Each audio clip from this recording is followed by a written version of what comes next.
if you see Thomas in the general scope of this Tour de Suisse, with the level of climbing he did, with the level of time trialing he did, what position do you think he can compete for at the Tour de France? Second or third. I think Okay. winning is tough because there's two Slovenians there. There's Jonas there. There's maybe back from COVID Vlasov there. O'Connor's a better climber. But second and third is possible. You need one of the Slovenians can have a mechanical or crash out. It's possible. It's unfortunate. Jonas, the same thing can happen to him. Or you have Jumbo Visma burn one of their two leaders completely for the other, and they maybe to win or whatever. I wouldn't have said this last year. If you gave me last year's TDF parcours and said, could Thomas win? I'd say no. But we have a 40-kilometer finishing TT. We have basically a Northern Classics first week, except for Longwy, with cobble stage, with tricky Calais crosswind stages, Denmark prologue. And so I think, because who are we really thinking, Benji? I'm assuming for him to come third, Jonas or Roglic need to go, one of them, and he then needs to beat O'Connor and Vlasov. And that's why I think he can. There's a world he can. I think so as well. Vlasov, we don't know his longer climb abilities at the moment. In the Tour de Suisse, we were hoping to find that out, but he never got to the mountains where we could find that out. And we don't know if that is still the same situation as last year in the Giro, for example, or because in the past, that Mont Ventoux challenge he did well at ages ago, is such climbing still valid for Vlasov in 2022? For me, it isn't. We need to figure out what his current level on those climbs are, and to see whether that's sustainable throughout the Tour de France, to see whether Thomas is sustainable during that Tour de France, all that kind of stuff is something we'll find out in the race itself. And like you said, we've got other candidates like O'Connor. Will he keep that up the same way he did in the Dauphiné, for example? I'd like to see them go for that P3 to 5 is what I would see as the goal for Thomas, a second position if the Slovenian really bottles something or has bad luck or something like you mentioned. But should they put their entire team behind a P3 to 5? Because we're not used to that when it comes to Ineos, Or do you think that they'll also focus on stage wins next to that? Well, they got Ganna. It all depends on the first week. So they have Ganna go for prologue win and yellow. So that's someone already going for stages. And I think if he takes yellow in that stage, that takes a lot of the pressure off and they can focus on GC. That also ensures their car is high up in the bunch for the tricky Danish stages, Calais and Arenberg, if he stays up there on GC. So I think the plan for them is simple. Full send first week, reevaluate where you are at the first rest day. If Thomas is on the same time or he's got a good gap on O'Connor and Vlasov, I think you have, like the Tour de France podium, okay, I know this isn't Sky was, win or bust, but I think you've got to commit to a guy for Tour de France GC podium. I think you can still do things, Benji, where I don't think you have to choose so much. Like Verona in the Dauphiné. Get Van Baal in the break on a medium mountain stage.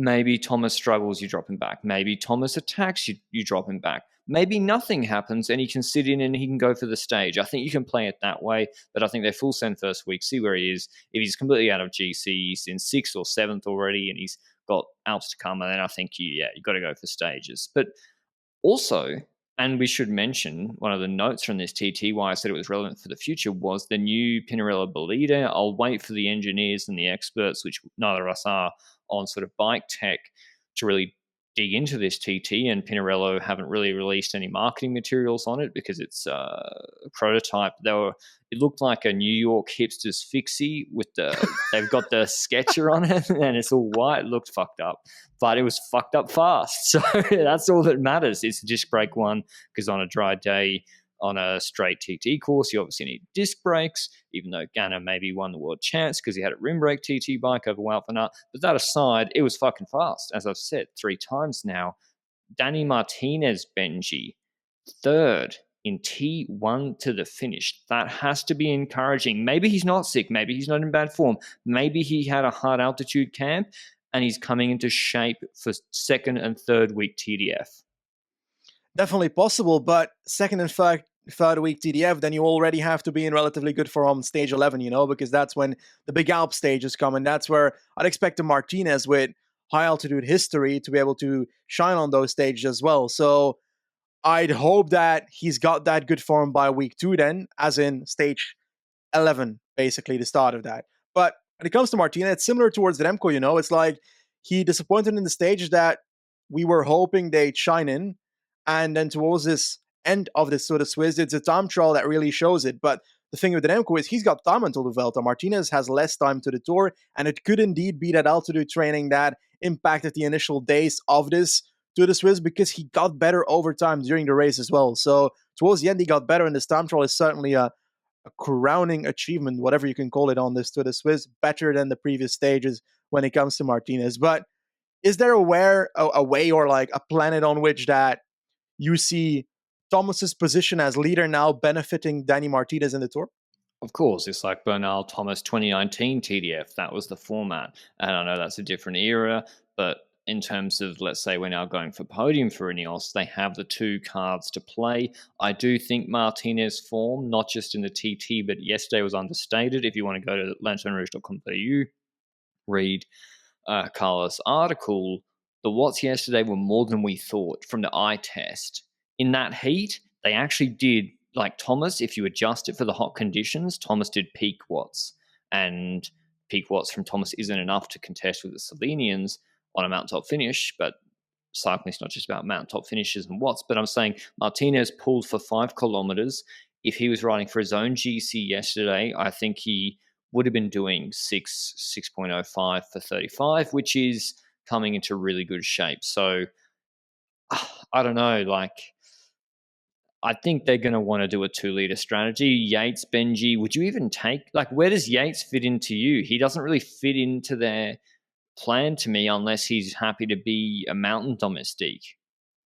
But like Adam Yates, when it comes to mountain domestiquing, it feels a bit odd because I'd argue that there's other riders in that team that I'd much rather have as a mountain domestique, but might not be as good in their peak climbing. For example, a Castroviejo character that's such a Carlos Rodriguez as well, a good rider that Bernal the problem with 2018. true, That's that's him, very right? true. Yeah, you're right. You're right in that aspect. And Carlos is also pretty decent when it comes to the time trolling, so he can also keep that same wattage up on the climb, try and train the rider forward and so forth, but also could play a role in other stages. I think that in chaotic hilly stages, like we saw him good at Strade, for example, he could also play a role there. But I don't know, when it comes to Adam Yates, I feel like he's less useful as a domestique than some of the other options they have, knowing that the first week is going to be so chaotic. And when it comes to GC, I also fear for Adam Yates in that first week. Yeah, well, that's the thing. Like, is he can do great top end performances, but a mountain domestique, you want him day in, day out to be able to do consistent Castro sort of stuff, or a little bit better than that. Mention our show partners Zwift. If you're getting into the winter, I believe I've heard it's freezing conditions down in Australia right now. Then Zwift is your perfect online cycling platform to keep on top of your fitness goals. You can go to Zwift.com through the link down below for a free 7-day trial. There's meetups, workouts, pace partners, etc., to keep you entertained and enthused. And we can highly recommend Zwift for your indoor cycling experience.